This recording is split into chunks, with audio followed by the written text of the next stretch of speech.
What's going on, everybody? Sorry we're running a little late today. We're busy. It's summertime. It's opening day, not only for Kingland, but for our neighbors. So our neighbors, of course, if you don't know where we're at, are the Lexington Legends. They are the defending Southern Atlantic National Championship, and tonight is their first game of the season. So if you want to go to a good game, they're great people. Get your tickets. I think they're giving away replica rings for the championship at the first 1,000 fans. So be sure to check them out. And also, I haven't been able to show you the shop because it's been cold. But we share the same parking lot as the Legends. There's their park. And there's Broadway. So you just come in like you're going to the stadium. And like I said, we share the same parking lot. North Broadway is right there. Another good neighbors of ours is the vet clinic across the street. They're wonderful to us. That's where me and Kelly take our animals. So if you're looking for a vet, definitely take it there. So here's our shop. Here's the outside. We have 5 bays up front and of course 1 in the back. And I think I've given you guys a tour through the inside before. So sorry we're running behind today. I may be out of breath. I've been dealing with about 5 things right before we got live here, so sorry I'm late. We'll just say, since summertime's typically the busier season for us, and I think that's most shops because more things are failing. Also, you add air conditioning, so we're adding another levels of repair that we wouldn't see throughout the year. So we'll just say we're live every Thursday around 3 o'clock and see where that goes. But we'll try to be, somewhere close. We won't be too far out on it. Or if it's going to be way past it, we may post something on our Facebook that it may be, 3:15 or 3:20. But what I want to talk today about is no starts. We've seen a lot of them recently, and by that, there's 2 kind of no starts. There's a crank no start, there's a no crank no start. No crank no start is more like a battery starter or an alternator issue, which we've discussed before. But what I'm going to talk about today is the crank no start. So you turn the key, you have battery power, the engine is turning over, but it will not run, or it barely runs, or it runs and shuts down.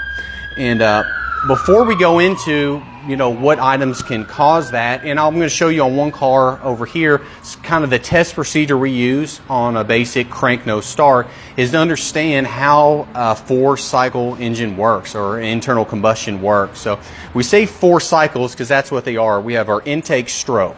So we have a cylinder with a piston and we have some valves. So we'll have an intake valve open and the piston will draw down. And when it does that, it takes in the air-fuel mixture.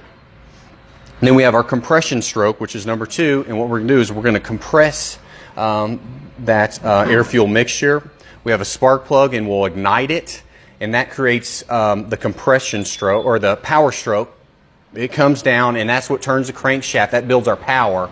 Then all of a sudden we have unburnt fuel, or we have fuel inside the cylinder. We need to exhaust it, and that's the exhaust stroke. So exhaust valve opens, piston comes up, and that goes out. Then the same process returns. If you have a 4-cylinder, you have 4 cylinders that do that. So while one has up on one stroke, the other one's down, and they kind of go up and down. So if we have a car that's not starting, it's for some of those reasons. Are we not getting air? Is the valve not opening, allowing air into the cylinder? Also, if on the compression stroke, if we don't have compression, is there a valve time problem, or is there a ring problem and we can't ignite that fuel? Also, are we even getting spark, or is it even sparking that cylinder to fire? And also, when we exhaust, are we able to exhaust? Is the exhaust valve even opening? Is the exhaust restricted? So those are the kind of things that we look into. So once you understand how the engine works, that's where testing and mechanics and technicians get into play of, okay, what do we have? What do we don't have? Do we have too much of air and too little of fuel, or too much fuel and not enough air?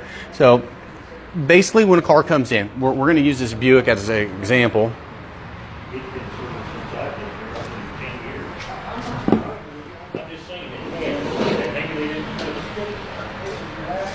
And I'll get it actually closer. So the first thing we're going to do is we're going to check spark at the spark plug wire. We'll check our injector command here at the fuel injector and fuel pressure at the fuel rail. So one of the easiest things to check if a car is not running is to check for spark. And there's a couple testers. I have this inline one here. And all it has is a little light in it. So if we do have spark and I crank it over, it's going to flash. Another tester I use normally, now of course there's some in-depth tools, some scopes and stuff to really check it out, but these are just my go-to ones. And this one actually checks the kV voltage of the spark. So as I screw it in, it's less gap for it to jump over, so I can actually check the output of the coil. So sometimes I'll use this one instead of the inline. This one's a good visual to see if we have spark coming out of the coil to the spark plug. The fuel injector, which is here, is just it's a power source all the time, and what the computer will do is it wants to open the pintle to allow fuel to spray into the engine.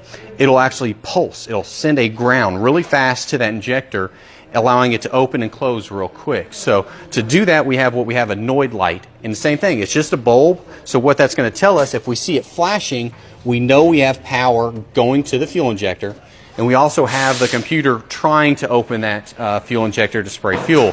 Doesn't necessarily mean the fuel injector is good, but it's a good way to start to try to narrow down why your engine is not running. And also fuel pressure. You'll have to have a fuel pressure gauge.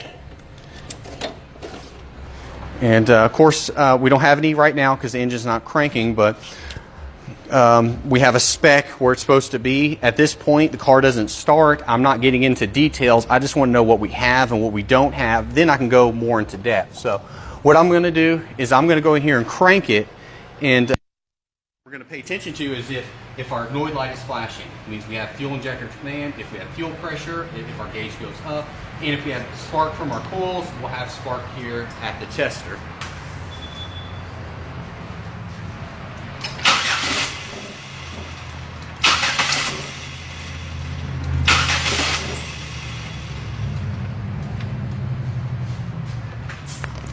So as you can see, we know we have spark. So the engine has the ability to fire the mixture on the compression stroke. We had injector command, so we know that the fuel injector should be opening. Now if they're opening or not, we're not sure yet, but we know we have the ability to. But if you notice, we had no fuel pressure. So what we would go from here would be to go to the fuel pump and see if it has power, see if it has ground, or more importantly, see if it even has gas in it. So, you know, if you're driving down the road and your car stalls, the first thing I would look at, something easy, would be, all right, when's the last time I got gas? Has it been a while? Is my gauge working? So that would be a simple thing.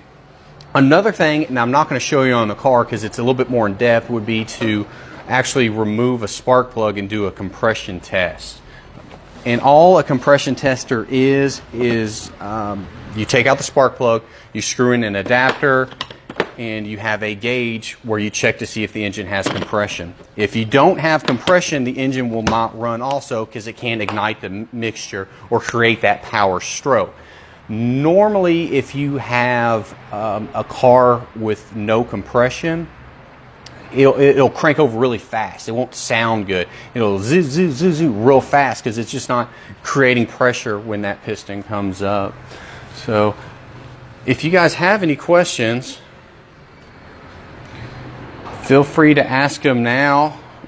If you're going to the game tonight, also let us know. If you're going to Keeneland, or if you're probably at Keeneland now, I think this weekend's going to be a nice time to go. The Legends are home games, I think, for almost all the rest of the week and maybe all of next week. Their first day game is on Wednesday at 10:30, which we have tickets for. So if you're interested in going to the day game, first come, first serve, just come in, ask for them. I have them in my desk. We'd be more than happy to give them to you. If you need an oil change or if you're having car problems, pull into our lot, you know.